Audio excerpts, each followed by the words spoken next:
नमस्कार प्रशिक्षुओं, आपका बहुत बहुत स्वागत है आपके अपने करेंट हेवन के यूट्यूब चैनल पर। आशा करते हैं बेस्ट होंगे और अपनी स्टडी बिल्कुल धारदार तरीके से कर रहे होंगे। ऐसे में डीएलएड के सभी सेमेस्टर के एग्जाम्स के जितने भी प्रिपरेशन है हमने करा दिए हैं, बेसिक क्लास भी दे दिए हैं। साथ ही अब महामैराथन का सीरीज एक एक करके लाते हैं।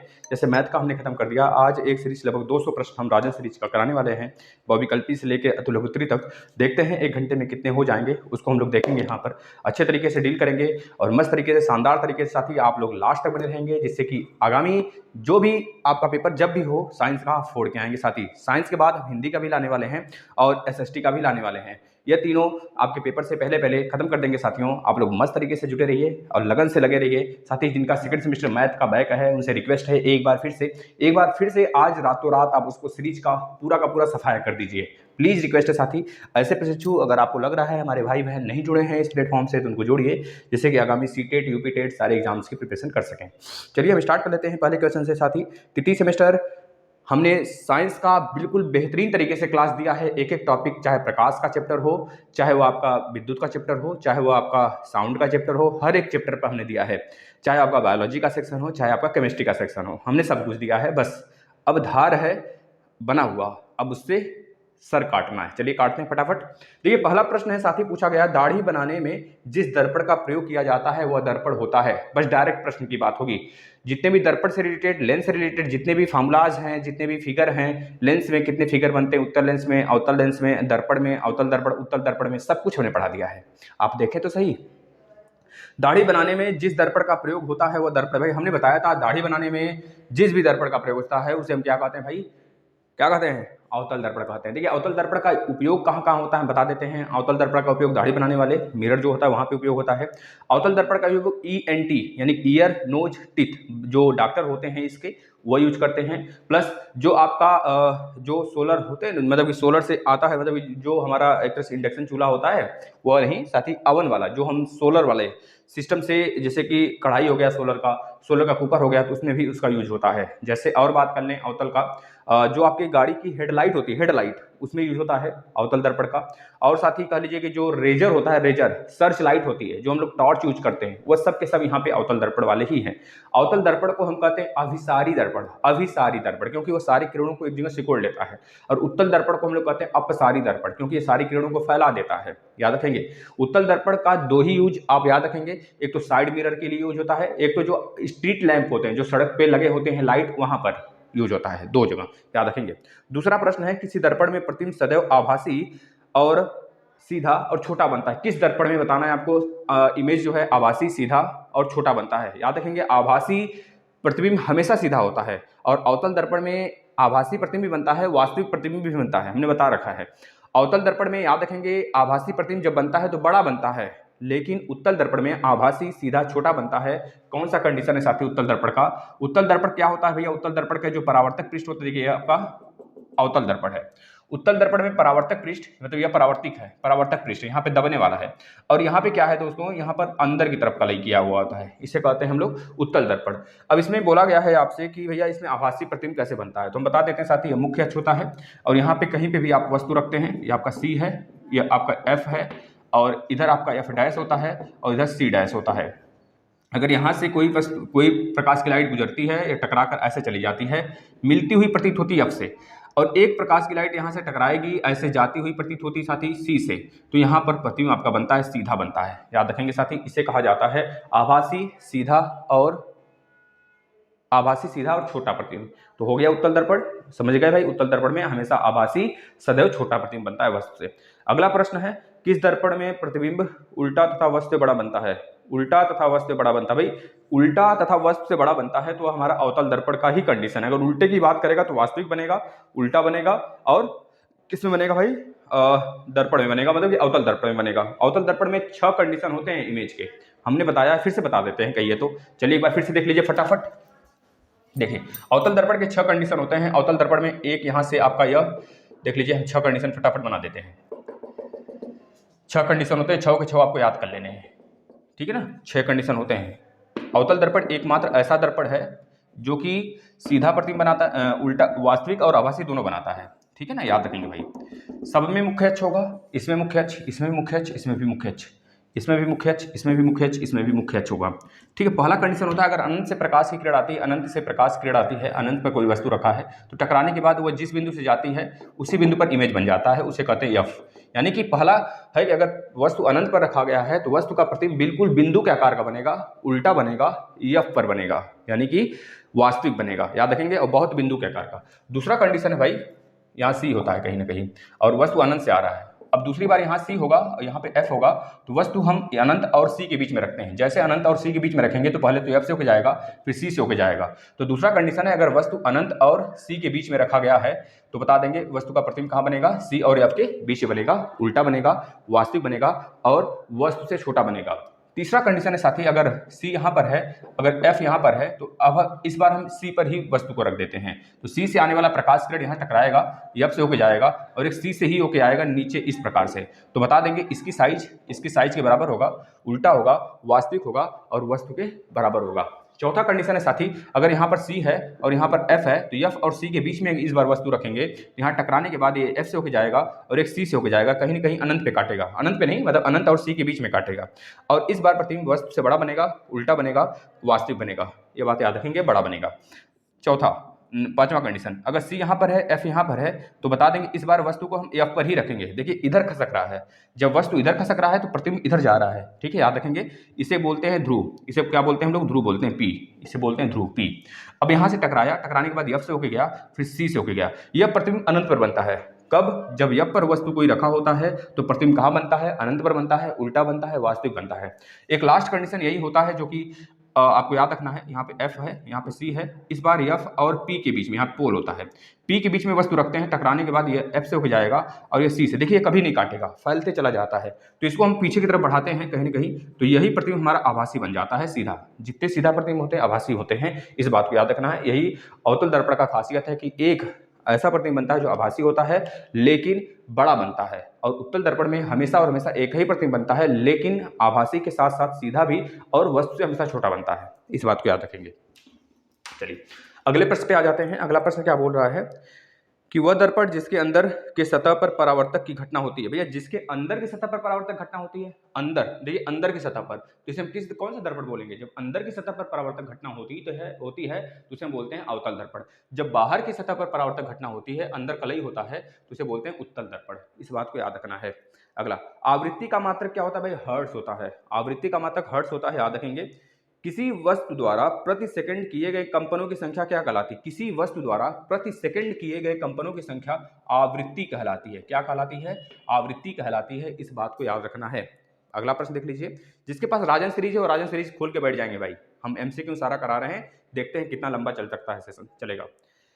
अगला प्रश्न किसी कंपन करती हुई वस्तु का अधिकतम विस्थापन कहलाता है। अगर कंपन करती हुई कोई वस्तु अधिकतम विस्थापन करती है तो उसे हम कहते हैं आयाम कहते हैं। यहाँ से यहाँ तक, यहाँ से यहाँ तक आयाम, मतलब अधिकतम विस्थापन ये वाला, इसे क्या कहते हैं, एम्पलीट्यूड, इसे बोलते हैं आयाम। और यहाँ से यहाँ तक एक चक्कर पूरा करने को क्या कहते हैं, तरंगदैर्ध्य कहते हैं, यानी कि लेमडा से दिखाते हैं। अधिकतम विस्थापन क्या कहलाता है, यह बड़ा वाला जो है ये एम्पलीट्यूड यानी आयाम कहलाता है। इस बात को याद रखेंगे। अगले प्रश्न पे चलते हैं। पानी का क्वथनांक होता है भैया, पानी का क्वथनांक, क्वथनांक का मतलब उबलने वाला पॉइंट, गलनांक का मतलब जमने वाला पॉइंट, याद रखेंगे। Freezing point, freezing point 0 degree centigrade होता है और गलनांक मतलब कितना होता है, मतलब क्वथनांक कितना होता है, उबलने वाला पॉइंट कितना होता है, 100 डिग्री सेंटीग्रेड होता है। इस बात को याद रखेंगे। 100 डिग्री सेंटीग्रेड पर पानी बिल्कुल उबल जाता है, वाष्प बनने के कैटेगरी में आ जाता है, और 0 डिग्री सेंटीग्रेड पर जम जाता है। एक फार्मूला है, याद रखेंगे, लिख लीजिए, CF और K में C/5 यानी सेंटीग्रेड, F -32 बटे के 9 इक्वल टू K -273 K -273 बटे के 5। इसको नोट कर लीजिएगा, यहाँ से आप कुछ भी निकाल सकते हैं। अब एक प्रश्न पूछा जाता है किस डिग्री पर, कौन से डिग्री टेम्परेचर पर C और F की वैल्यू बराबर आएगी, तो बता देंगे -40 डिग्री सेंटीग्रेड पर C यहाँ पर रखेंगे और F की वैल्यू भी -40 रखेंगे तो हमको बराबर मामला मिलेगा। देखिए रख लीजिए, C की वैल्यू -40 तो -40 बटे 5 और F की वैल्यू -40 तो -40 -32 -72 बटे के 9, 9 × 8 = 72 -8 आ गया, 5 × 8 = 40 -8 आ गया। तो इस तरह से यह प्रश्न पूछा जाता है आपसे। बर्फ का गलनांक कितना होता है भाई, बता देंगे। पानी का क्वथनांक 100 डिग्री सेंटीग्रेड है तो बर्फ का गलनांक कितना हो जाएगा, 0 डिग्री सेंटीग्रेड हो जाएगा। उष्मा का संचरण कितनी विधियों द्वारा होता है, उष्मा का संचरण बता देंगे 3 विधियों द्वारा होता है। आपको बताया गया है, आप देख लेंगे भाई। विकिरण, जो सन की लाइट आती है पृथ्वी पर, वो उसे कहते हैं विकिरण। संवहन जो केवल और केवल ठोस में होता है उसे कहते हैं संवहन, याद रखेंगे। 3 हमने बताया है, एक वाष्पन भी है, याद रखेंगे आपको भाई, संवहन, विकिरण और एक और है संवहन, विकिरण और एक और है जो कि ठोस में होता है। इस प्रकार से आप देख लेंगे, तीनों हमने पढ़ा रखा है। उष्मा के कुछ अलग, उष्मा के सुचालक हैं। देखिए उष्मा के सबसे अच्छा सुचालक की बात किया जाएगा तो चांदी होता है, याद रखिए चांदी। अगर लेकिन पूछा जाता है उष्मा के सुचालक तो उसमें जितने भी एलिमेंट होते हैं, आपके पीरियोडिक टेबल में 92 एलिमेंट हैं, 92 के 92, एक मिनट, 92 ओ 92 और 7 90 91 एलिमेंट है। 91 एलिमेंट मेटल हैं, मेटल हैं तो 118 में से 91 यानी 91 ऐसे मेटल हैं, ऐसे तत्व हैं जो कि मेटल में आते हैं, धातु में आते हैं। तो धातु के सारे उष्मा के सुचालक होते हैं, याद रखेंगे। उष्मा के सुचालक की बात करेगा तो लोहा भी है, एल्यूमिनियम भी है, तांबा भी है। ऑप्शन में दिया है आपके, ऑप्शन ए लोहा, option B aluminium, option C तांबा और डी इस सभी। अगला प्रश्न है उष्मा के कुचालक कौन से हैं, ऑप्शन देते हैं हम आपको, आप लोग लास्ट तक बने रहिएगा। अब ऑप्शन देते हैं, अब आप लोग ऑप्शन से खेलेंगे। चलिए उष्मा के कुचालक की बात करेगा, उष्मा के कुचालक में पहला दिया हवा, बताइए हवा है, उस पोर्सिलिनी है, पोर्सिलिनी है, पोर्सिलिन जिसे बोलते हैं। इसके बाद ऊन है, ऊन क्या है, उष्मा का कुचालक है या फिर सभी है, बताइए। भाई सभी के सभी उष्मा के कुचालक हैं। जैसे कि बात करें साथी, जब आप 2 स्वेटर पहनते हैं गर्म ठंडी के दिनों में, 2 स्वेटर क्यों पहनते हैं, क्यों पहना जाता है? 2 आप पॉलिथीन के कपड़े भी पहन लेंगे तब भी आपको ठंडी नहीं लगेगी, क्योंकि उसके बीच में एक हवा का माध्यम बन जाएगा। जब हवा का माध्यम बन जाएगा तो ना ही हवा क्या होता है, कुचालक होता है, ना ही अंदर के टेम्परेचर को बाहर जाने देता, ना ही बाहर के टेम्परेचर को अंदर आने देता है, जिससे कि आपको ठंडी नहीं लगती है। इस वजह से हम ऊनी कपड़े पहनते हैं कि जो ऊन होता है, ऊन के अंदर क्या होता है, रेसे होते हैं, उस रेसे में हवा फंस जाता है, जिसके कारण हवा ना ही बाहर पास हो पाता है ज़्यादा, ना ही अंदर पास हो पाता है। इस वजह से हम कहते हैं ऊन भी हमारा कुचालक है। इसी प्रकार से पोर्सिलिनी भी होती है, पोर्सिलिन यह भी हुआ एक तरह से उष्मा का कुचालक होता है, यानी कि राइट आंसर सभी हो जाएगा। अगले प्रश्न पे चलते हैं। देखिए प्रकाश की प्राकृतिक स्रोत क्या है? देखिए प्रकाश का सबसे महत्वपूर्ण स्रोत क्या है भैया? प्रकाश का सबसे ज्यादा महत्वपूर्ण स्रोत क्या लकड़ी है? नहीं। गैस है? नहीं। नमक है? नहीं। क्या है सबसे महत्वपूर्ण स्रोत? भाई सन, सूरज। सन से एनर्जी जितनी आती है सब पूरे अर्थ पर सबको मिलता है। अगला प्रकाश के प्राकृतिक स्रोत की बात करेंगे तो भैया सूरज ही है, सूरज भी है, तारे भी है, जुगनू भी है। जुगनू जो भाई होता है ना, जुगनू जो रात में चमकती है, याद रखेंगे, सूर्य भी, तारे भी और जुगनू भी, जितने भी प्राकृतिक हैं सबके सब क्या हैं हमारे, कहा जाता है भैया प्रकाश के प्राकृतिक स्रोत हैं। इसके बाद यानी कि सभी हो जाएंगे इसमें से। दीप्त वस्तु किसे कहते हैं और अदीप्त वस्तु किसे कहते हैं? देखिए दीप्त वस्तुएं वे वस्तुएं होती हैं जो कि अपने से प्रकाशमान नहीं होते हैं। दीप्त का मतलब अदीप्त ही होता है। दीप्त और अदीप्त, एक मिनट, दीप्त वस्तु, अच्छा दीप्त का मतलब होगा जो खुद प्रकाशमान होते हैं। जैसे कि बात करेंगे सूरज खुद प्रकाशमान होता है, लाइट के कारण ही हम आपको यहाँ पे पढ़ा पा रहे हैं, चारों तरफ लाइट जल रहा है और हम आपके सामने यहाँ पे खड़े हैं, आपको पढ़ा पा रहे हैं। तो बल्ब के जलने की वजह से ही आप हमको देख पा रहे हैं, आप बोर्ड पे लिखी हुई चीज देख पा रहे हैं। तो ऐसा प्रकाश स्रोत जो खुद प्रकाशमान होकर दूसरी वस्तु को दिखाए उसे कहते हैं हम लोग दीप्त वस्तु। और जिसके कारण, दीप्त वस्तु के कारण ही अलग वस्तु को, दूसरे वस्तुओं को हम देख सकते हैं, उसे कहते हैं अदीप्त वस्तु। जैसे हम हो गए, आप हो गए, टेबल हो गया, पेन हो गया, मार्कर हो गया, कैमरा हो गया, ये सब क्या है, ये सब के सब अदीप्त वस्तु हैं। अदीप्त वस्तुएं वे वस्तुएं होती हैं जो कि दीप्त वस्तुओं की सहायता से दिखाई देती हैं। तो दीप्त वस्तुएं कौन कौन सी हैं? जैसे सूरज हो गया और सबसे बड़ा स्रोत है स्टार यानी कि तारे, तारा हो गया, बल्ब हो गया, ट्यूबलाइट हो गया, है ना, ये सब के सब क्या है, दीप्त वस्तुएं हैं। और पूछा जाता है प्लेनेट क्या है? प्लेनेट सूर्य के कारण ही चमकता है, इसलिए प्लेनेट हमारे क्या होंगे, अदीप्त होंगे, याद रखना है। मोमबत्ती क्या होगा? मोमबत्ती दीप्त होगा, क्योंकि उसके जलने की वजह से हम सारे सामान देख पाते हैं, इस बात को याद रखना भाई। अगला आ जाते हैं, वे वस्तुएं जो स्वयं प्रकाश उत्पन्न करती हैं क्या कहलाती हैं? जो स्वयं प्रकाश उत्पन्न करती हैं उसे दीप्त वस्तु कहते हैं, याद रखना है, ठीक है ना। जो स्वयं प्रकाश, जो दीप्त वस्तुओं की सहायता से दिखाई देती हैं उसे अदीप्त वस्तु कहते हैं।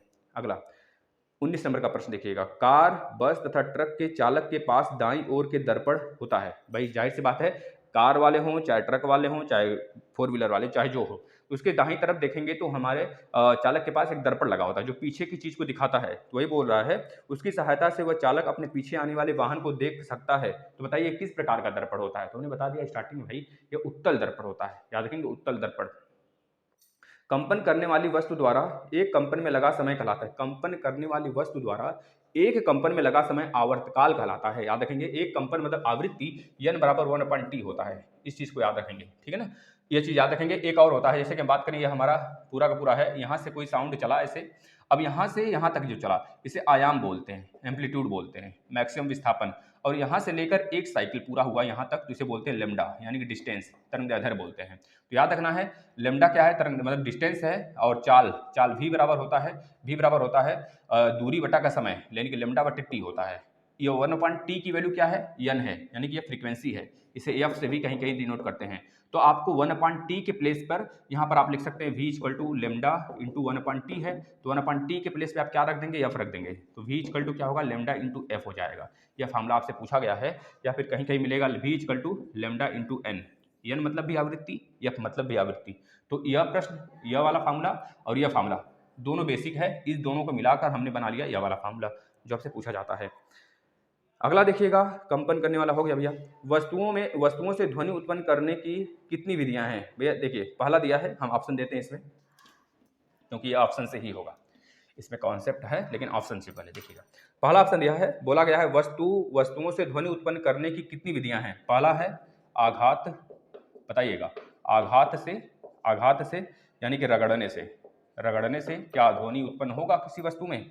दूसरा ऑप्शन दिया है फूंक मारकर, बताइएगा फूंक मारने पर क्या हवा निकलेगा, मतलब कि फूंक मारने पर हवा क्या, मतलब फूंक मारने पर क्या साउंड निकलेगा, ये बताना है। फूंक मारने पर हवा तो निकलता है, अच्छे की हवा गुम हो जाती है जब मेरी शेरनी मेरे साथ होती है।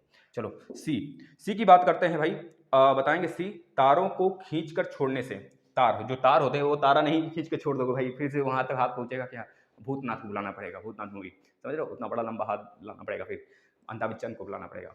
इस जैसे जो तार, जैसे कि जो कपड़े वगैरह टांगने वाले हैं, ऐसे छोड़ोगे खींच कर तो सनसनाहट की आवाज आएगी, तो वह चीज बोल रहा है।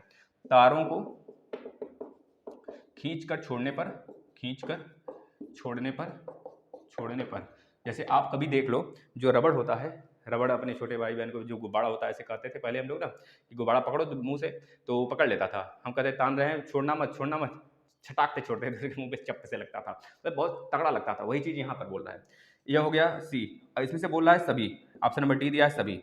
आप बताएंगे अब क्या कि वस्तुओं से ध्वनि उत्पन्न करने की विधियां क्या है, तीनों है बिल्कुल।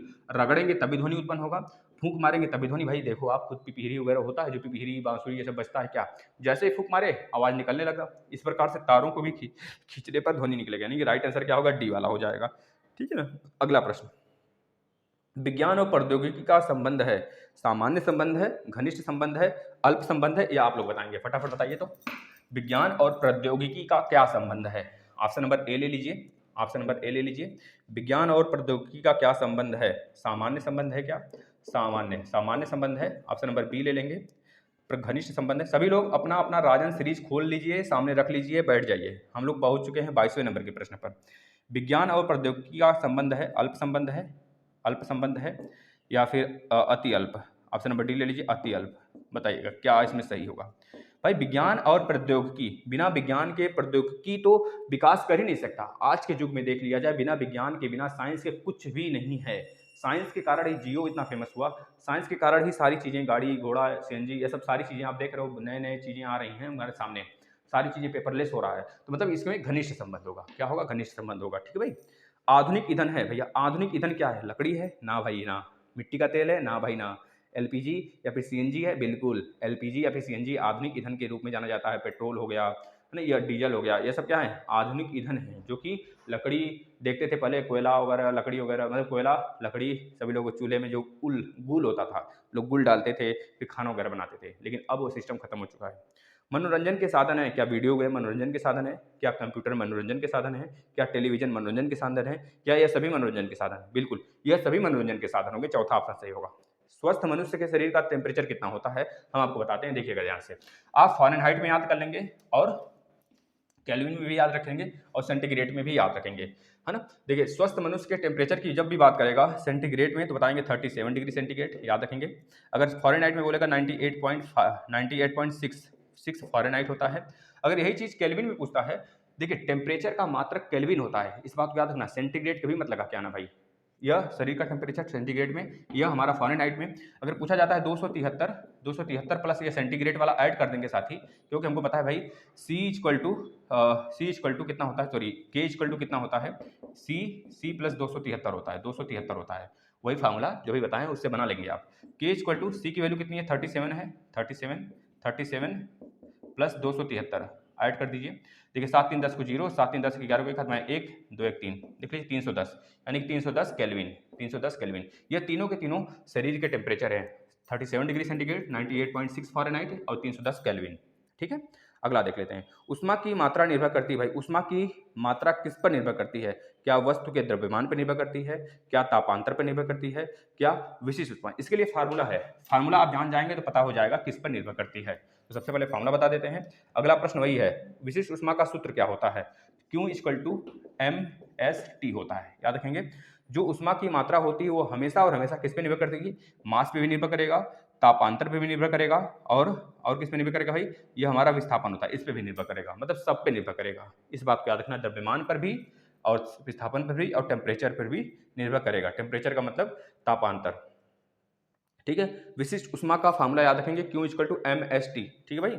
जल वाष्प के द्रव में बदल जाने की प्रक्रिया क्या कहलाती है? जल वाष्प, जैसे कि आप कभी खाना बनाते हैं, पानी उबालते हैं, चावल उबालते हैं, चावल मतलब बनाते हैं, तो चावल में देखते हैं पानी रहता है, पानी कहाँ चला जाता है? गायब हो जाता है ना।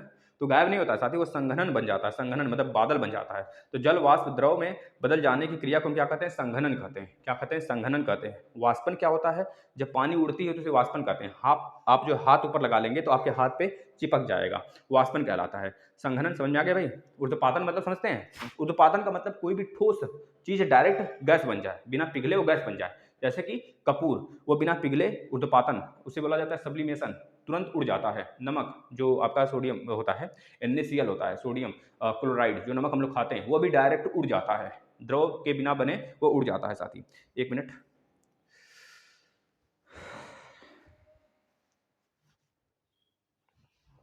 ये स्याही कान पे चला गया। चलिए कोई बात नहीं, अगला देख लेते हैं। किसी द्रव को वाष्प में बदलने, हो गया भाई। ऊर्ध्वपातन का उदाहरण है, ऊर्ध्वपातन का उदाहरण देखिए क्या क्या है, आप ध्यान से इसको देख लीजिएगा। कपूर, पहला ऑप्शन दिया है कपूर, दूसरा ऑप्शन दिया नौसादर, नौसादर, तीसरा ऑप्शन दिया दोनों, उपरोक्त दोनों, चौथा ऑप्शन दिया है हीरा, हीरा। तो भाई हीरा थोड़े, हीरा एक तो तत्व है, एलिमेंट नहीं भाई। हीरा, हीरा तत्व है जो कि हमको खानों से मिलता है, कोयले के खान से। तत्व, सबसे कठोर तत्व की बात करेगा तो आप बताएंगे प्लेटिनम, याद रखेंगे भाई, सबसे कठोर है ना। सबसे भारी तत्व की बात करेगा तो ऑस्मियम, सबसे हल्के तत्व की बात करेगा तो लिथियम, याद रखेंगे भाई। सबसे ज्यादा कौन सा ऐसा धातु है जो हमारे शरीर में पाया जाता है, तो कैल्शियम, याद रखेंगे साथी, ये सारी चीजें याद रखना है। कपूर, सबसे अधिक धातु जो कि पृथ्वी पर पाया जाता है, धातु की बात करेगा अगर कि सबसे अधिक, सबसे ज्यादा वह तत्व जो पूरे पृथ्वी पर सबसे ज्यादा पाया जाता है तो ऑक्सीजन। वह धातु जो सबसे ज्यादा पृथ्वी पर पाया जाता है तो एल्यूमिनियम। वह अधातु जो सबसे ज्यादा, वह उपधातु जो कि सबसे ज्यादा पृथ्वी पर पाया जाता है तो बताएंगे आप सिलिकन, सिलिकन SI होता है, फिर जर्मेनियम होता है। यह चीज 7 प्रकार की उपधातुएं होती हैं।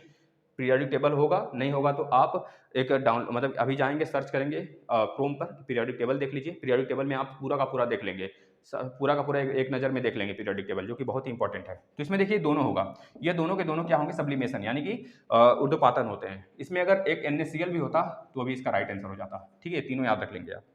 इसके बाद आ जाते हैं आगे 31 नंबर प्रश्न पर। कुछ पदार्थ ऐसे होते हैं जो गर्म करने पर ठोस अवस्था से सीधे गैसीय अवस्था में बदलते हैं, वही तो बताया हमने। कुछ पदार्थ ऐसे होते हैं जो गर्म करने पर ठोस अवस्था से सीधे गैसीय अवस्था में बदल जाते हैं। जैसे कपूर जब जलाते हैं आप तो तुरंत ठोस से वो गैसीय अवस्था में बदल जाता है, तो उसे क्या कहते हैं? ऊर्ध्वपातन कहते हैं। ऑप्शन में दिया ऊर्ध्वपातन कहते हैं, हिम कहते हैं, वाष्प कहते हैं, नहीं, ऊर्ध्वपातन कहते हैं। नेक्स्ट प्रश्न, पहाड़ के निकट निश्चित दूरी पर जब कोई ध्वनि उत्पन्न की जाती है, पहाड़ के निकट निश्चित दूरी पर जब कोई ध्वनि उत्पन्न की जाती है तो ध्वनि पहाड़ से टकराकर परावर्तित होकर पुनः वापस आती है। जैसे गांव वगैरह में देखेंगे कि जब गर्मी का मौसम होता है, जब आप चिल्लाते हैं तो आपकी आवाज़ लड़ने के बाद तुरंत वापस आ जाती है और पहले उत्पन्न की गई मूल ध्वनि की भांति ध्वनि सुनाई देती है। गूंज, इसे क्या कहते हैं साथी? इसे कहते हैं प्रतिध्वनि, गूंज जिसे कहते हैं, मतलब कि आपकी आवाज़ गूंजती है, लड़ा गूंजा, है ना। जैसे किसी रूम में अगर आप बैठे हैं तो उस रूम में जो गूंज, जो प्रतिध्वनि होती है उसका और आपसे जब टकराने का और आपसे कितने डिस्टेंस पर हो सकती है बताएंगे? 17 सेंटीमीटर, सॉरी हाँ 17 सेंटीमीटर की दूरी पर यह गूंज हमको सुनाई देती है पूरी अच्छे तरीके से। ठीक है भाई। हमारे कान में किसी का बोला हुआ आवाज कितने देर तक रहता है? तो 1/10 सेकंड तक रहता है, इस बात को भी याद रखेंगे। ठीक है ना। मानव का कान एक निश्चित सीमा के बीच की आवृत्ति की ध्वनि सुन सकता है। भैया मानव की जो कान होते हैं वो कितने हर्ट्ज तक की ध्वनि को सुन सकता है? 20 से 20,000 हर्ट्ज तक, 20,000 हर्ट्ज तक की ध्वनि को सुन सकता है, यानी कि 20 हर्ट्ज से 20 किलो हर्ट्ज तक, 20 किलो हर्ट्ज तक वह ध्वनि सुन सकता है। दोनों का मतलब समान है, 1000 से किलो बन गया, बस यही यही ध्वनि हमको सुनाई देती है। और WHO जो है वह 45 डेसिबल की ध्वनि को जो है माना हुआ है कि मनुष्य के जो होते हैं ध्वनि सही सुनाई देती है। और जो ध्वनि का इकाई होता है डेसिबल का, मतलब ध्वनि का इकाई जो होता है उसे डेसिबल बोलते हैं, याद रखेंगे डेसिबल, डॉप्सन नहीं, डॉप्सन तो ओजोन परत के इकाई को कहते हैं, ठीक है, याद रखेंगे भाई। अगला बीओडी का फुल फॉर्म पहले याद रखेंगे, बायोलॉजिकल ऑक्सीजन डिमांड, ठीक है।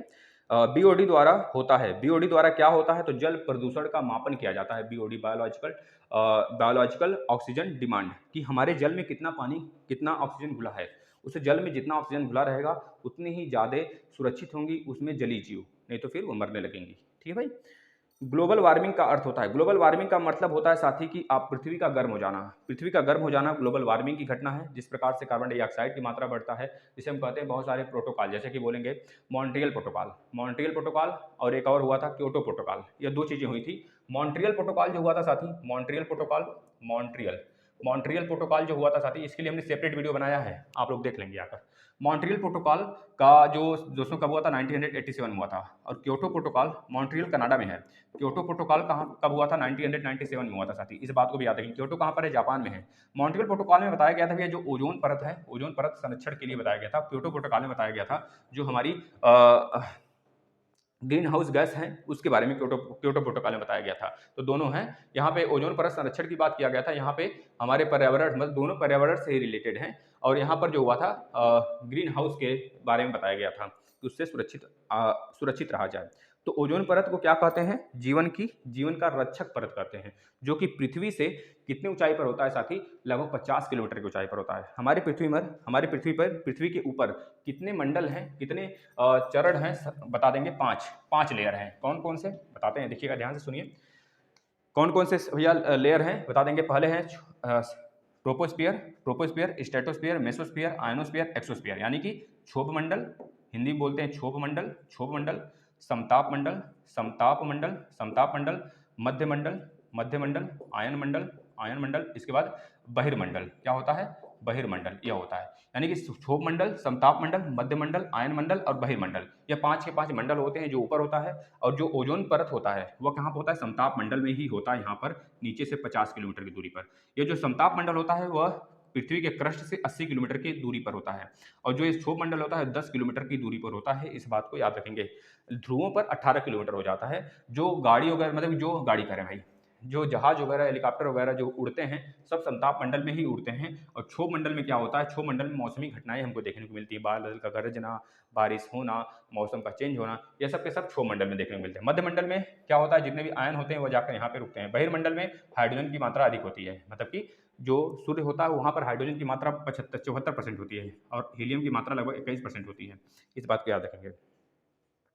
दाब का सूत्र क्या होता है, दाब बराबर बल बटा क्षेत्रफल, दाब बराबर बल बटा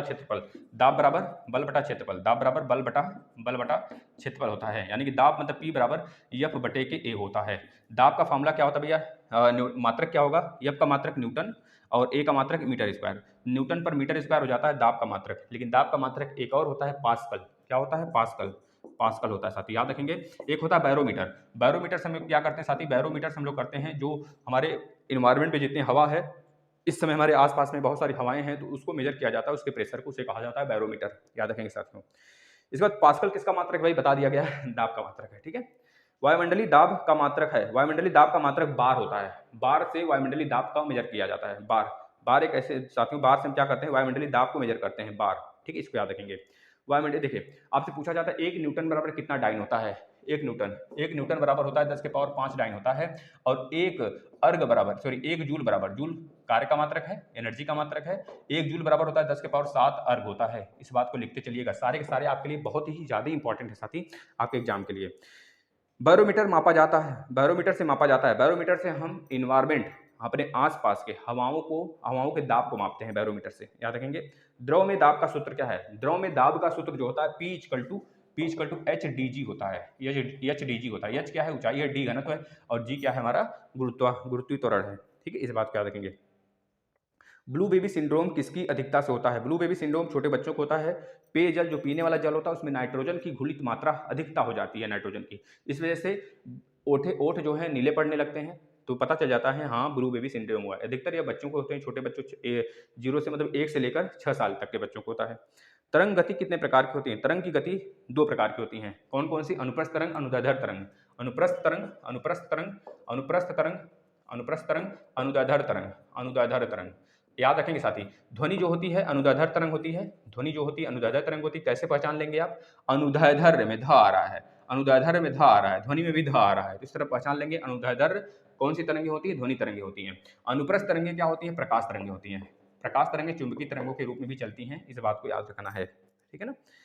कार्बन के 2 अपरूप हैं। कार्बन के हाँ भैया 2 अपरूप हैं, एक हीरा है, एक ग्रेफाइट है, या फिर दोनों है या फिर कोई नहीं है। तो ग्रेफाइट के जो कार्बन होते हैं इसके दोनों अपरूप हैं, हीरा भी है, ग्रेफाइट भी है, ठीक है, याद रखेंगे। हाइड्रोजन बना होता है, हाइड्रोजन किसका बना होता है भाई? हाइड्रोजन क्या हाइड्रोजन से बना होता है, या फिर कार्बन से बना होता है, या फिर दोनों से बना होता है, या फिर कोई नहीं? देखिए हाइड्रोकार्बन की बात क्या है, हाइड्रोकार्बन किसका बना होता है? Hydrocarbon HC। तो हाइड्रोजन से भी बना है, कार्बन से भी बना है। हाइड्रोकार्बन हाइड्रोजन से भी बना है, कार्बन से भी बना है। इसका राइट आंसर यह होगा। असंतृप्त हाइड्रोकार्बन क्या होता है? देखिए संतृप्त असंतृप्त हम आपको समझाते हैं। असंतृप्त हाइड्रोकार्बन वह हाइड्रोकार्बन होता है जिसमें, देखिए संतृप्त हाइड्रोकार्बन वह हाइड्रोकार्बन होता है जिसमें कार्बन और हाइड्रोजन के बीच सिंगल बॉन्ड होते हैं, उसे संतृप्त हाइड्रोकार्बन कहते हैं। और असंतृप्त हाइड्रोकार्बन उसे कहते हैं जिसमें कार्बन और हाइड्रोजन के बीच डबल या ट्रिपल बॉन्ड होते हैं। जैसे मेथेन, एक फॉर्मूला याद रखिए CnH2n+2, यह होता है एथ, मतलब सिंगल बॉन्ड वाले होते हैं। मेथ एथ होता है ना, तो एथ से स्टार्ट होता है। Eth, meth, pro, but, pent, hex, hept. N की वैल्यू बस रखते जाइए। अगर एन की वैल्यू 1 रखते हैं, एन बराबर 1 रखते हैं तो मेथेन बनेगा, CH4 बनेगा। अगर एन बराबर 2 रखते हैं तो C2H5 बनेगा, H6 बनेगा, C2H6 बनेगा। देख लीजिए, 2 दूनी 4, 2 6। अगर एन बराबर 3 रखते हैं तो मेथेन, एथेन, प्रोपेन बनेगा, C3 3 दूनी 6, 2 8 बनेगा। इस वाले फॉर्मूले में रखते चलिए, CnH2n+2। इसके बाद मेथ एथ, ये सिंगल बॉन्ड है, इसे बोलते हैं हम लोग क्या बोलेंगे? संतृप्त हाइड्रोकार्बन, जिसमें सिंगल बॉन्ड बनेगा। देखिए CH4 का मतलब हो गया, C यहाँ पर हुआ, H यहाँ पर, H यहाँ पर, H यहाँ पर, H यहाँ पर। अगर इसको तोड़ लें C2H6 को, तो C यहाँ पर हुआ, H H H H H H। देखिए H यहाँ पर हुआ, H यहाँ पर, चारों तरफ H हो गया, देख सकते हैं। क्योंकि कार्बन को 4 इलेक्ट्रॉन चाहिए होता है, हाइड्रोजन को 1 इलेक्ट्रॉन चाहिए होता है अपना अष्टक, मतलब बाह्य कक्षक पूरा करने के लिए। देखिए 1 2 3 4 मिल गया कि नहीं। इस प्रकार से सिंगल बॉन्ड वाले जो होते हैं उसे संतृप्त हाइड्रोकार्बन बोलते हैं, डबल बॉन्ड वाले को और ट्रिपल बॉन्ड वाले को असंतृप्त हाइड्रोकार्बन बोलते हैं। डबल बॉन्ड और ट्रिपल बॉन्ड के लिए फॉर्मूला आप लिख लेंगे, क्या होता है? फॉर्मूला लिख लीजिएगा, क्या होता है? हम फिर से फॉर्मूला लिखवा देते हैं। संतृप्त के लिए क्या होगा? CnH2n+2 होता है, यह लिख लेंगे। और डबल बॉन्ड के लिए हम बोलते हैं यह एथ होता है, एथ मेथ, मतलब इसे एन बोलते हैं, N. Methane, ethane, propane, butane इसमें ऐड होता है। CnH2n यह होता है इन, ये क्या होता है? इन होता है। मेथीन, एथीन, प्रोपीन, ब्यूटीन ये डबल बॉन्ड वाले होते हैं। और ट्रिपल बॉन्ड वाले CnH2n-2 होता है, इसे क्या बोलते हैं? आइन बोलते हैं, आइन बोलते हैं। मेथाइन, एथाइन, प्रोपाइन, ब्यूटाइन इस तरह लिख देते हैं हम। Ethane, ethane, methane, methane, propane, propane, butane, butane, है ना। मेथेन, एथेन, मेथेन, अच्छा 1 मिनट हुआ, मेथेन ऊपर रहेगा ना।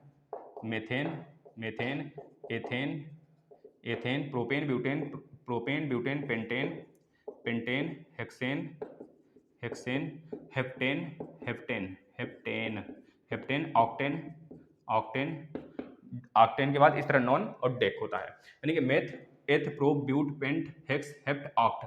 यानी कि अगर बात करेंगे इसमें इन लगा दे तो methene, ethene, propene, butene, pentene, hexene, heptene, octene. आइन लगा देंगे तो methyne, ethyne, propyne, butyne, pentyne, heptyne, heptyne और ऑक्टाइन हो जाएगा, ठीक है। तो इसको बना लेंगे भाई। यह दोनों क्या है? असंतृप्त है, यह संतृप्त है। अगला चलते हैं। हाँ आ गया फिर। हर्ट्ज किसका मात्रक है भाई? बता देंगे, आवृत्ति का मात्रक है। ध्वनि तरंगों की आवृत्ति कितनी होती है भाई? ध्वनि तरंगों की जो आवृत्ति होती है आपको बताया गया अभी 20 हर्ट्ज से 20,000 हर्ट्ज तक होता है, ठीक है। एल्किन उदाहरण है भाई, एल्किन किसका उदाहरण है? मेथेन का है। देखिए ऑप्शन आ गया। एल्किन किसका उदाहरण है? 53 नंबर का प्रश्न है भाई, 53 पे पहुंच गए हम लोग। एल्किन किसका उदाहरण है? ऑप्शन नंबर ए दिया है, मेथेन का है, मेथेन का है। ऑप्शन नंबर बी दिया। चलिए हम पूरा कराएंगे। आज MCQ कराते हैं, कल अति लघु उत्तरीय कराते हैं, परसों दीर्घ उत्तरीय कराते हैं। 3 दिन में हम आपका राजन सीरीज खत्म करेंगे। मेथेन, मेथेन की बात करेंगे। मेथेन है, बताना है एल्किन किसका उदाहरण है? एल्किन किसका उदाहरण है? एल्किन देखिए आ गया। एल्किन किसका उदाहरण बताना है? मेथेन का है, एथिलीन का है, एथिलीन का है, एथिलीन का, या फिर ऑप्शन नंबर सी है एथेन का है। बताइए एथेन का है, किसका है? एल्कीन किसका उदाहरण है, या फिर इनमें से कोई नहीं? तो बता देंगे भैया मेथेन एथेन तो होगा ही नहीं, मेथेन एथेन तो होगा ही नहीं, है ना। अगर एल्केन होता तो मेथेन एथेन का होता, लेकिन यहाँ पे एथिलीन का उदाहरण होगा, यह राइट आंसर होगा। ठीक है। एल्काइन का उदाहरण क्या है भैया? एल्काइन का उदाहरण क्या है? बता देंगे भैया एसिटिलीन है कि मेथेन है कि एथेन है कि इनमें से कोई नहीं है। तो बस वही ऑप्शन रहेगा इसमें, यहाँ पर लिख दिया acetylene, acetylene, acetylene, acetylene, acetylene. देखिए एसिटिलीन C2, C2 क्या होगा? देखिए एसिटिलीन की बात किया है ना, एसिटिलीन मतलब कि N की वैल्यू 2 रख दीजिए, N बराबर 2 रखिए यहाँ पर, तो C2 2 दूनी 4 में से 2 गया H2, C2H2 जो होता है वो होता है एसिटिलीन। याद रखेंगे साथी, C2H2 एसिटिलीन होता है। इसका मतलब ये किसका उदाहरण है? एक मिनट, एथीन इसका है ना, इसमें आएगा, इसमें ये तो एथाइन वाला हो जाएगा, इसमें आएगा C2, यहाँ पर H4, C2H4 होता है एसिटिलीन का एग्जाम्पल। ठीक है ना, यह चीज़ है, मतलब राइट आंसर क्या होगा हमारा? एल्काइन जो होगा एसिटिलीन का एग्जाम्पल है। कार्बनिक यौगिक में पाया जाता है, कार्बनिक यौगिक में क्या पाया जाता है भैया? क्लोरीन पाया जाता है ना, कार्बनिक यौगिक में कार्बन और हाइड्रोजन पाए जाते हैं। क्लोरीन पाया जाता नहीं, जिंक पाया जाता नहीं, कार्बन पाया जाता है बिल्कुल, लेड पाया जाता नहीं, लेड मतलब पीबी, पीबीएस लेड सल्फेट, ये किसका एक तरह से अपर रूप है, किसका एक तरह से कह लीजिए खनिज है, बता देंगे लेड का खनिज है पीबीएस। ठीक है भाई, ये सिंदूर भी कहते हैं। इंसुलिन कार्बन की कमी होती है, इंसुलिन कार्बन की कमी होती है डायबिटीज में, कैंसर में, बुखार में, कालरा में। भाई बता देंगे डायबिटीज में हमें इंसुलिन की कमी हो जाती है। जब डायबिटीज होता है तो उसमें हमको किसकी कमी देखने को मिलती है? इंसुलिन की कमी के कारण ही डायबिटीज होता है। ध्वनि की तीव्रता मापी जाती है, ध्वनि की तीव्रता किससे मापी जाती है? डेसिबल से मापी जाती है। डेसिबल ऐसी इकाई है जो ध्वनि की तीव्रता को मापता है।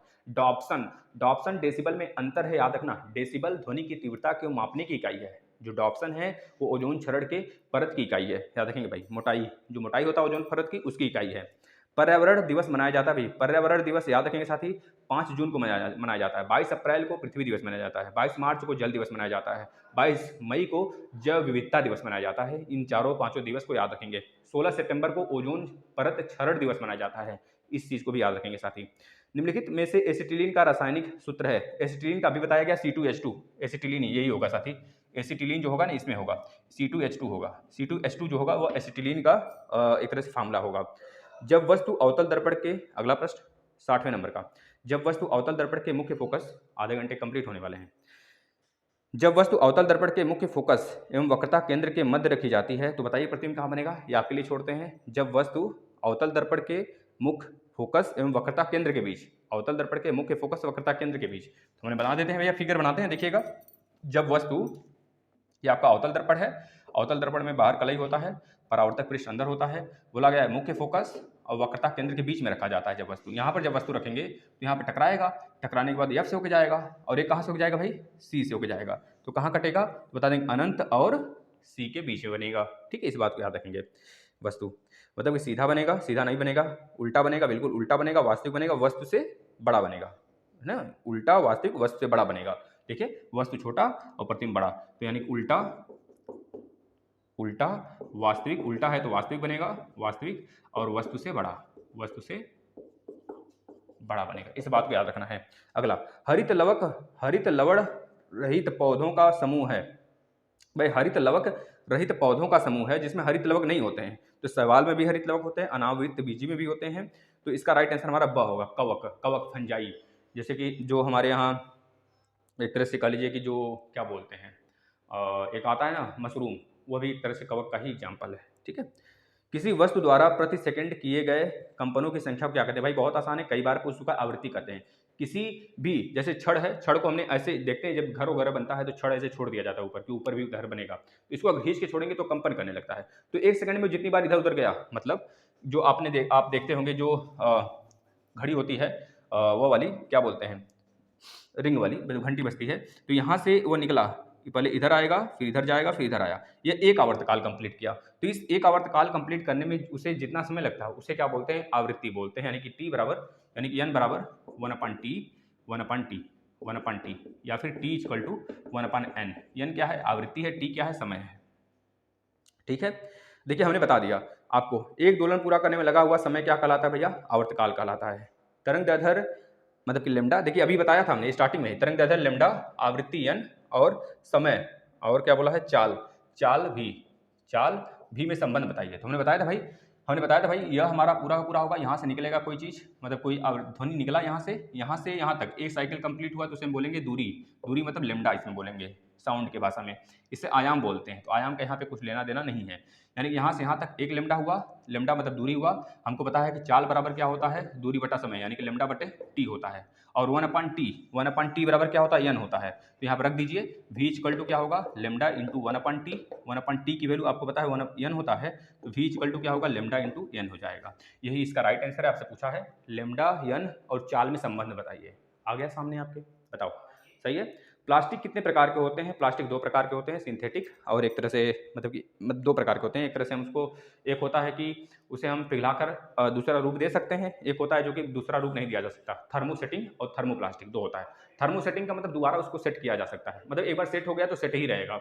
जैसे बात करेंगे जो मोबाइल फ़ोन के प्लास्टिक होते हैं, जो हमारे जो पहले घर में रखे होते थे टेलीफोन, उसके प्लास्टिक होते हैं, और जो आपके बैकेलाइट हो गए, स्विच वगैरह हो गए, तो यह प्लास्टिक क्या होते हैं, थर्मोसेटिंग होते हैं। अगर इसको सोचेंगे कि दोबारा पिघलाकर कोई वस्तु बना दे तो नहीं बनेगा, ठीक है ना। और जो थर्मोप्लास्टिक होते हैं, जैसे कि कोई नॉर्मल पॉलीथीन हो गया, कोई प्लास्टिक हो गया, उसको पिघलाकर दूसरा ऑब्जेक्ट बनाया जा सकता है, तो उसे बोला जाता है थर्मोप्लास्टिक। थर्मोसेटिंग थर्मो दोनों अलग अलग है, ठीक है।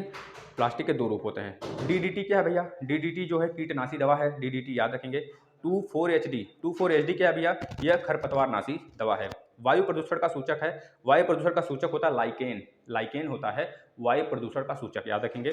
अम्ल वर्षा का कारण है भाई, 72 नंबर का प्रश्न देखिएगा। अम्ल वर्षा का कारण क्या है, तो बता देंगे वायु प्रदूषण ही अम्ल वर्षा का कारण है। वो अम्ल वर्षा का मतलब वही चीज़ हमने बताया था, क्योटो प्रोटोकॉल, जो कि 1997 में हुआ था जापान में, ठीक है भाई। अम्ल वर्षा में उपस्थित अम्ल है, अम्ल वर्षा में जो अम्ल होता है उपस्थित, साथ ही बता देंगे नाइट्रिक अम्ल होता है और सल्फ्यूरिक अम्ल होता है। नाइट्रिक अम्ल क्या होता है, उसका फार्मूला होता है HNO3 होता है, और सल्फ्यूरिक अम्ल क्या होता है, H2SO4 होता है, याद रखेंगे। ये सल्फ्यूरिक एसिड होता है। यह जो सल्फ्यूरिक एसिड होता है यह बैटरी वगैरह में भी होता है। जो नाइट्रिक अम्ल होता है HNO3 plus HCl hydrochloric acid का 3 अनुपात और HNO3 का 1 अनुपात मिलकर क्या बनाता है, एक्वारेजिया बनाता है। एक्वारेजिया जिसे बोलते हैं हम लोग अम्ल का राजा, ठीक है, इसको याद रख लेंगे भाई। इसके बाद आ जाते हैं नेक्स्ट, भोपाल गैस त्रासदी का 1984 में हुआ था ना, भोपाल गैस त्रासदी भाई। तो इसमें कौन सी गैस थी, मिथाइल आइसोसाइनेट था साथी, याद है कि नहीं, मिथाइल आइसोसाइनेट। कोरोना काल में हमारे कन्याकुमारी में भी एक बार ऐसा घटना घटा था जिसमें बहुत सारे लोग मारे गए थे, ठीक है ना। ताजमहल का दिन प्रतिदिन भद्दा होना मतलब पीला पड़ जाना किस कारण से, बता देंगे ओजोन परत के क्षरण के कारण। हमारा ताजमहल भी दिन प्रतिदिन क्या हो रहा है, ओजोन परत, ग्रीन हाउस इफेक्ट नहीं, ओजोन परत। ग्रीन हाउस इफेक्ट का मतलब होता है कि पृथ्वी गर्म होती चली जाती है, वो अलग है, उसे बोलते हैं हम लोग कि दूसरा रूप है। लेकिन जो हमारा ताजमहल है उसका आकार रंग ही चेंज हो रहा है ना, तो उसे बोलते हैं ओजोन परत का क्षरण साथी। इसका मतलब यह हो गया कि एक मिनट सॉरी, ओजोन परत का क्षरण नहीं साथी, अम्ल वर्षा के कारण उसका जो कलर है चेंज होता चला जा रहा है दिन प्रतिदिन। ग्रीन हाउस गैस क्या है, ग्रीन हाउस गैस में देखिए पहली बात क्या क्या आता है, मेथेन आता है, CH4 जिसे बोलते हैं, कार्बन डाइऑक्साइड होता है, नाइट्रस ऑक्साइड होता है, और एक तरह से वाटर वेपर भी होते हैं, सल्फर डाइऑक्साइड भी होता है। ये चीज़ याद रखेंगे, है ना। ग्रीन हाउस प्रभाव का कारण है वायु प्रदूषण। संयुक्त संतृप्त हाइड्रोकार्बन का अणु सूत्र हमने बताया भाई, संतृप्त हाइड्रोकार्बन का अणु सूत्र क्या बताया हमने, बता दीजिए, सभी लोग याद रख लेंगे भाई। संतृप्त हाइड्रोकार्बन का अणु सूत्र होता है CnH2n+2 होता है। असंतृप्त हाइड्रोकार्बन क्या होता है, संतृप्त हाइड्रोकार्बन मतलब सिंगल बॉन्ड बनता है कार्बन और हाइड्रोजन के बीच में। और असंतृप्त हाइड्रोकार्बन क्या होता है, फार्मूला CnH2n होता है, एक CnH2n-2 होता है। इसके बीच डबल बॉन्ड बनता है, इसके बीच ट्रिपल बॉन्ड बनता है, याद रखेंगे। यह दोनों असंतृप्त हैं, ऊपर संतृप्त है। अगला प्रश्न पे चलते हैं। एल्यूमिनियम कार्बाइड पर जल की क्रिया द्वारा कौन सा हाइड्रोकार्बन उत्पन्न होता है, एल्यूमिनियम कार्बाइड पर जल की क्रिया द्वारा कौन सा हाइड्रोकार्बन उत्पन्न होता है, तो मेथेन उत्पन्न होता है, CH4। सोडियम एसीटेट को सोडा लाइम के साथ गर्म करने पर कौन सा गैस प्राप्त होता है, सोडियम एसीटेट को सोडा लाइम के साथ गर्म करने पर साथी मतलब कि हमको क्या मिलता है, मेथेन मिलता है, याद रखेंगे। मेथिल मैग्नीशियम, देखिए मिल्क ऑफ मैग्नीशिया का फार्मूला होता है MgOH का ट्वाइस होता है, इस बात को याद रखेंगे। मैग्नीशियम मेथिल मैग्नीशियम ब्रोमाइड पर जल की क्रिया द्वारा हमें प्राप्त होता है, बताएंगे CH4 मेथेन प्राप्त होता है। कौन सा सूत्र एल्केन को प्रकट करता है, भैया हमने बता दिया, एल्काइन ये होता है ना, तो एल्केन को प्रकट करने वाला फार्मूला क्या है, यह वाला। तो यह वाला बताइए किसमें लागू हो रहा है, हम ऑप्शन देते हैं। एल्केन को कौन सा फार्मूला प्रकट कर रहा है, एल्केन का। ऐसा फार्मूला प्रश्न आया है आप में कि एल्केन को कौन सा फार्मूला प्रकट कर रहा है। ऑप्शन नंबर ए दिया है C2H6 दिया है, इस रूप में बनाइए। देखिए 2 दूनी 4 2 6 मतलब यही होगा। 2 है, n की वैल्यू 2 है, जब n की वैल्यू 2 है तो मेथ एथ यानी कि ये हमारा एथेन है, मतलब यही हमारा राइट आंसर हो जाएगा। ये हमारा किसको प्रकट कर रहा है भाई, एल्केन को प्रकट कर रहा है। C2C3H6 तो नहीं होगा क्योंकि 3 दूना 6 का डबल होना चाहिए। देखिए n की वैल्यू जब 2 रखेंगे तो 2 दूनी 4 प्लस 2 3 रखेंगे, 3 दूनी 6 2 8, यहाँ पर अगर 8 होता तो मतलब ऐसा वैल्यू जो कि डबल के साथ 1 2 ऐड हो जाए, ठीक है ना। कौन सा सूत्र एल्केन को प्रकट करता हो गया, कच्चे फलों को पकाने में सहायक होता है। कच्चे फलों को पकाने में एथिलीन होता है, एथिलीन याद रखेंगे, एथिलीन सहायक होता है। यूरिया का संश्लेषण होता है। यूरिया का संश्लेषण कहाँ होता है, यकृत में, यकृत में, लीवर में होता है। साथ ही यूरिया का फार्मूला क्या होता है, NH2CO NH2 होता है। इस यूरिया वाले फार्मूला में साथ ही 46% नाइट्रोजन होते हैं, याद रखना है। यह पहली बार दोस्तों, यह एक ऐसा एक तरह से रासायनिक तत्व है जो कि हमारे भारत के प्रयोगशाला में सबसे पहले बनाया गया था। भारत के प्रयोगशाला में सबसे पहले बनने वाला कौन सा रासायनिक तत्व है, तो बताएंगे यूरिया। वृक्कों का कार्य होता है, वृक्क का कार्य क्या होता है भैया, बता देंगे। वृक्क का कार्य होता है उत्सर्जन करना। विलियम हार्वे किसकी खोज के लिए प्रसिद्ध हैं। विलियम हार्वे याद रखना, रक्त परिसंचरण, रक्त हमारे पूरे शरीर में किस प्रकार से घूमता है, विलियम हार्वे ने बताया था, ठीक है ना। निम्न में से कौन सा पूरे शरीर को रक्त की आपूर्ति करा देता है, तो बता देंगे भैया, धमनियां होती हैं। सिराएं जो होती हैं वह अशुद्ध खून लेके जाती हैं और धमनियां शुद्ध खून लेके चलती हैं, याद रखना है। इसके लिए हमने सेपरेट वीडियो बनाया है लंग्स का पूरा आप देख सकते हैं। ग्लाइकोलाइसिस में कितने एटीपी अणुओं का लाभ होता है। ग्लाइकोलाइसिस में कितने ओटीपी अणु, तो 4 एटीपी अणु। कितने भाई, 4 एटीपी अणु होते हैं ग्लाइकोसिस में, याद रखेंगे। 89% पे आ जाते हैं। एटीपी है, एटीपी क्या है, एक अणु जिसमें उच्च ऊर्जा युक्त फॉस्फेट बंद होते हैं, उसे क्या बोलते हैं, एटीपी कहते हैं। और अनाक्सी श्वसन क्या होता है और ऑक्सी श्वसन क्या होता है। अनाक्सी श्वसन जो होता है साथी वह कह लीजिए कि एथिलीन एल्कोहल को कहते हैं अनाक्सी श्वसन। अनाक्सी श्वसन मतलब कि ऑक्सीजन की उपस्थिति में नहीं होता है जो चीज़, अगर जलाया जाए तो अनॉक्सी, मतलब कि कोई चीज़ जल जाता है तो उसे बोला जाता है ऑक्सीजन की उपस्थिति में नहीं है तभी जला है। सॉरी, ऑक्सीजन की उपस्थिति में अगर कोई चीज़ जलता है तो उसे बोलते हैं ऑक्सी इफेक्ट बोलते हैं। अनॉक्सी मतलब कि कोई भी चीज़ ना जले तो वहाँ पे बोला जाता है कार्बन डाइऑक्साइड, यहाँ पे ऑक्सीजन है ही नहीं तो आग नहीं पकड़ेगा। कोशिकी क्रियाएं में सामान्य तुरंत उपयोगी ऊर्जा होती है।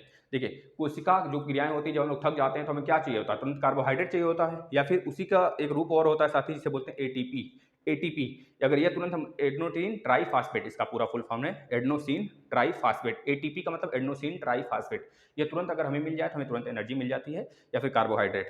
श्वसन के बाद ऊर्जा स्थानांतरण मुख्यतः होता है, वही एटीपी, ठीक है। ये चीज़, ये पूरा का पूरा एमसीक्यू रहा। प्रदूषण को निम्नलिखित में से ये रहा, निम्न में से ऊर्जा अपशिष्ट है। ऊर्जा अपशिष्ट क्या है, ताप है, ध्वनि है, रेडियो एक्टिव अपशिष्ट है, साउंड, ये सब क्या है, एक तरह से ध्वनि प्रदूषण है, याद रखेंगे। लाइकेन का बायोफाइटा किस प्रदूषक के सूचक हैं, लाइकेन SO2 का सूचक है साथी, याद रखेंगे। मोटर वाहन प्रदूषण कम करने का उपाय है भाई, ये तो आप बता ही सकते हैं क्या है उपाय मोटर वाहन कम करने का। जैसे कि मोटर वाहन प्रदूषण का सबसे पहले मोटर वाहन के इंजन को बदल दीजिए। अब आ गया है भारत स्टेज 6 आ चुका है। CNG तथा LPG गैस यूज करें, मतलब इससे यूज किया जाए, या फिर मोटर वाहनों को समुचित रख रखाव करें, मतलब मेंटेनेंस कराएं, सर्विसिंग कराएं समय से, यह सारी चीज़ें। मरुस्थल बनने का मुख्य कारण है, मरुस्थल बनने का सबसे बड़ा मुख्य कारण है वन आरोपण। वनोरोपण नहीं, वन आरोपण, वन की कटाई, इसका मतलब यह है। वन रोपण का मतलब होता है वन लगाना, वन आरोपण का मतलब होता है वन की कटाई। तो वन की कटाई ही मरुस्थल बनने का सबसे बड़ा कारण है। जलवायु परिवर्तन के मुख्य कारण है, जलवायु परिवर्तन का मुख्य कारण है कि वन का घटना। अगर वन घट रहा है तभी जाके जलवायु परिवर्तन होगा, ठीक है ना। जीवाणु की कोशिका भित्ति किसकी बनी होती है, जीवाणु की जो कोशिका भित्ति होती है म्यूकोपेप्टाइड की बनी होती है, म्यूकोपेप्टाइड की बनी होती है, याद रखेंगे। पाश्चर किसके लिए प्रसिद्ध हैं, पाश्चर किसके लिए प्रसिद्ध है भैया, जमे हुए थ्योरी छोड़ दीजिए।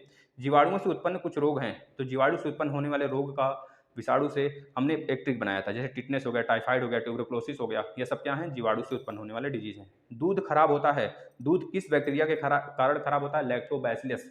दूध में कौन सी एसिड पाई जाती है, रेनिन, याद रखेंगे, रेनिन के कारण ही दूध की क्वालिटी सफेद होती है, रेनिन, याद रखेंगे साथी। विषाणु शब्द है, विषाणु शब्द कौन सा है, अंग्रेजी शब्द है कि लैटिन है कि हिंदी है कि फ्रेंच है, तो बताएंगे लैटिन शब्द विषाणु है। बैंगन की छोटी पत्ती रोग किसके कारण होता है, तो बता देंगे भैया होता है माइकोप्लाज्मा के कारण होता है। एड्स होता है, एड्स क्या है, कौन विषाणु जनित है, कवक जनित है, जीवाणु जनित है। एड्स जो होता है विषाणु जनित है, मतलब कि वायरस है एक प्रकार का।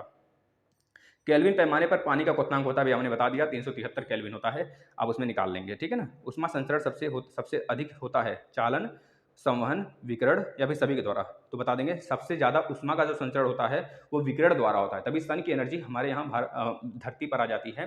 कितने मिनट में आती है? 8 मिनट 20 सेकंड में। 8 मिनट 20 सेकंड का मतलब कि 500 सेकंड में सन की एनर्जी, सन की लाइट जो होती है पृथ्वी पर आ जाती है, याद रखेंगे। यह रहा पूरा का पूरा। उत्तल दर्पण से बना प्रतिबिंब कैसा होता है? उत्तल दर्पण से बना प्रतिबिंब हमेशा आभासी होता है, सीधा होता है, वस्तु से छोटा होता है। किसी उत्तल लेंस भाई ना, सॉरी, उत्तल दर्पण, एक मिनट, उत्तल दर्पण पूछा गया था। तो उत्तल दर्पण की जब भी बात करेगा तो आभासी होगा, सीधा होगा और वस्तु छोटा होगा। लेकिन उत्तल लेंस से पूछेगा तो उत्तल लेंस में 6 प्रकार के प्रतिबिंब बनते हैं। उत्तल लेंस को हम अभिसारी लेंस कहते हैं क्योंकि ये किरणों को सिकोड़ देता है। अवतल लेंस को अपसारी कहते हैं क्योंकि किरणों को फैला देता है, ठीक है। और अवतल लेंस में जैसे प्रकार से अवतल दर्पण में 6 प्रतिबिंब बनते थे, लेकिन अवतल लेंस की बात करेगा तो उसमें 1 प्रतिबिंब बनेंगे, याद रखना है। इसी प्रकार से जिस प्रकार से उत्तल दर्पण में 1 प्रतिबिंब बनते थे, लेकिन उत्तल लेंस की जब बात करेगा तो उसमें 6 प्रतिबिंब बनेंगे। जिस प्रकार से अवतल दर्पण में वास्तविक 5 था और 1 आभासी था, उसी प्रकार सेम उत्तल लेंस में 5 वास्तविक और 1 आभासी होगा।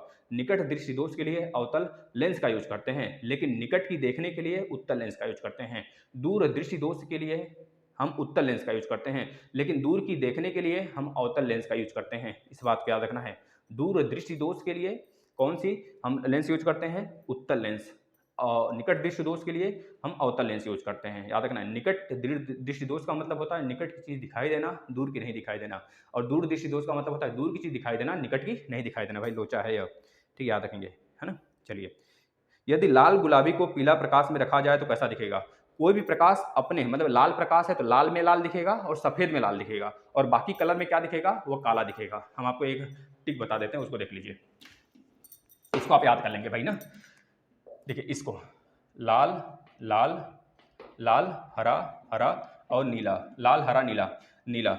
लाल और हरा मिलकर पीला बनाता है, पीला बनाता है, यह चीज याद रखेंगे। यहाँ पे क्या होता है? सफेद होता है, सफेद होता है, सफेद होता है। यहाँ पे क्या होता है? यहाँ पे होता है मेसान, मेसान होता है, मेसान होता है, मेसान होता है। यहाँ पे हल्का नीला होता है जिसे हम बोलते हैं कि पिकॉक, पिकॉक कलर होता है, पिकॉक कलर होता है। तो नीला और हरा मिलकर पिकॉक बनाते हैं, और हरा और मेसान मिलकर सफ़ेद बनाते हैं। लाल और पिकॉक मिलकर सफ़ेद बनाते हैं। नीला और पीला मिलकर भी सफ़ेद बनाते हैं। अगर लाल हरा नीला मिला दें तब भी सफ़ेद बनेगा, यह याद कर लेंगे, आपकी एग्जाम में पूछा जाता है भाई, ठीक है ना। पीले रंग की तरंग दैर्ध्य होती है, पीले रंग की जो तरंग दैर्ध्य होती है, देखिए सबसे ज़्यादा तरंग दैर्ध्य किसकी होती है? हम लिख देते हैं यहाँ पर विबग्योर, आपने पढ़ा होगा विबग्योर, VIBGYOR। तो याद रखेंगे सबसे ज़्यादा तरंग दैर्ध्य, सबसे ज़्यादा तरंग दैर्ध्य की बात करेगा तो लेमडा का होता है, मतलब R का होता है। रेड, लाल, ऑरेंज, येलो, ग्रीन, ब्लू और इंडिगो, मतलब कि जामुनी, और यह सॉरी बैगनी, और यह जामुनी, सॉरी यह वायलेट है। वायलेट मतलब बैगनी, इसका मतलब जामुनी होता है, ठीक है। इसका मतलब नीला होता है, इसका मतलब ग्रीन होता है, इसका मतलब पीला होता है, ठीक है। इस प्रकार से तो सबसे ज़्यादा आवृत्ति किसका होगा? जो सबसे ज़्यादा फैलेगा। सबसे ज़्यादा फैलता कौन है? बैगनी। मतलब इधर से इधर बढ़ेंगे तो आवृत्ति बढ़ती चली जाएगी, जब इधर से इधर बढ़ेंगे तो तरंग दैर्ध्य बढ़ता चला जाएगा। तरंग दैर्ध्य मतलब कि तरंग दैर्ध्य मतलब लेमडा, गति, गति यानी सबसे दूर तक जाएगा। इसमें देखते हैं रेड किरण को ही हम रेड सिग्नल, मतलब खतरे के सिग्नल के लिए यूज किया जाता है, जैसे कि दूर से ही दिखाई दे दे। तो सबसे ज़्यादा तरंग दैर्ध्य रेड का होगा, उसके बाद इसका, उसके बाद इसका, उसके बाद मतलब घटता चला जाएगा। सबसे ज़्यादा आवृत्ति किसकी होगी? बैगनी की होगी, सबसे कम रेड का होगा, ठीक है भाई। ये सारी की सारी बातें रहीं और हमने बता दिया। मानव नेत्र में देखिए हम लोग कितना आज कर लिए? 100 तक, 100 नहीं मतलब 125 तक कर लिया गया। अब कल इसके आगे, ठीक है। आज के लिए इतना बहुत है। 125 के बाद कल इस तरह से 3 दिन में या 3 से 4 दिन में हम साइंस भी खत्म कर देंगे महाभारत राजन सीरीज का। धन्यवाद साथी, समझ में आया हो तो शेयर करिएगा और धमाल मचाइए, शेयर करिए ज़्यादा से ज़्यादा जिससे कि और भी प्रतिशत जुड़ सकें। नमस्कार।